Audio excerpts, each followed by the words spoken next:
Bienvenue, aujourd'hui on décortique une question de droit du travail israélien qui est, on va le voir, assez complexe. Une employée en CDD tombe enceinte, son contrat se termine, alors que se passe-t-il? On va analyser ça point par point en se basant sur une expertise juridique. Alors voilà le scénario qui est au cœur de notre analyse. On a un contrat de 5 mois. Et juste avant la fin, l'employé annonce sa grossesse. La question est simple en apparence. Est-ce que l'employeur peut juste la laisser partir comme c'était prévu? Eh bien, c'est justement là que les choses se compliquent. On va donc se plonger dans ce cas très concret. Ce n'est pas juste de la théorie, non. C'est une situation qui arrive et qui soulève des questions vraiment fondamentales sur la protection des employés en Israël. Pour commencer à y voir plus clair, il faut regarder ce que dit la loi. Et à première vue, elle a l'air très protectrice. Le texte de référence, c'est l'article 9 de la loi sur le travail des femmes. Le principe de base est clair, il est interdit de licencier une employée enceinte. Sauf s'il y a une autorisation spéciale du ministère. Ça, c'est la règle de base.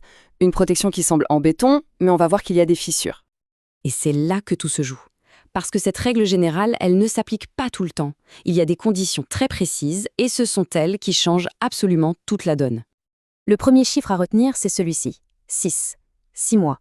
C'est la condition numéro 1, la plus importante, celle qui va déterminer si la protection s'active ou non. Voilà le point crucial. Cette fameuse protection, elle n'est pas automatique. Elle ne s'applique qu'aux employés qui ont au moins 6 mois d'ancienneté. 6 mois chez le même employeur. Donc, si on revient à notre cas de départ, avec un contrat de seulement 5 mois, l'employé n'atteint pas ce seuil et donc, a priori, la protection ne joue pas. On pourrait croire que l'histoire s'arrête là, mais pas du tout. Pour les contrats à durée déterminée, l'ancienneté, ce n'est pas le seul critère. Il y a un deuxième niveau de complexité qui s'ajoute. Et voici cette deuxième condition, la durée même du contrat. Pour faire simple, si le contrat est de moins d'1 an, même si l'ancienneté des 6 mois est atteinte, la protection ne s'applique pas à l'échéance du contrat. Par contre, si le contrat est d'1 an ou plus, là la protection est de retour, à condition bien sûr d'avoir aussi les 6 mois d'ancienneté. C'est une double condition. Mais attention, il y a encore une subtilité et elle est de taille. C'est ce qui se passe quand on parle de renouveler le contrat. Et là encore une fois, les règles du jeu changent. Alors, imaginons, on a une employée qui a plus de 6 mois d'ancienneté. Son employeur pense à prolonger son contrat ou à le renouveler. Eh bien, c'est à cet instant précis que la protection se réactive. L'employeur ne peut plus simplement décider de ne pas renouveler à cause de la grossesse. Non, il doit obligatoirement obtenir l'autorisation du ministère.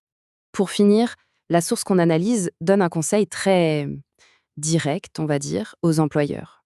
Un conseil qui montre bien à quel point ce sujet est sensible. C'est une stratégie très claire qui est suggérée ici aux employeurs. Pour éviter toute complication juridique future, la source conseille de proposer un contrat initial de 5 mois.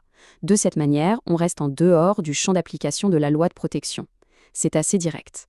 Le message final de la source est sans ambiguïté. C'est une mise en garde très forte.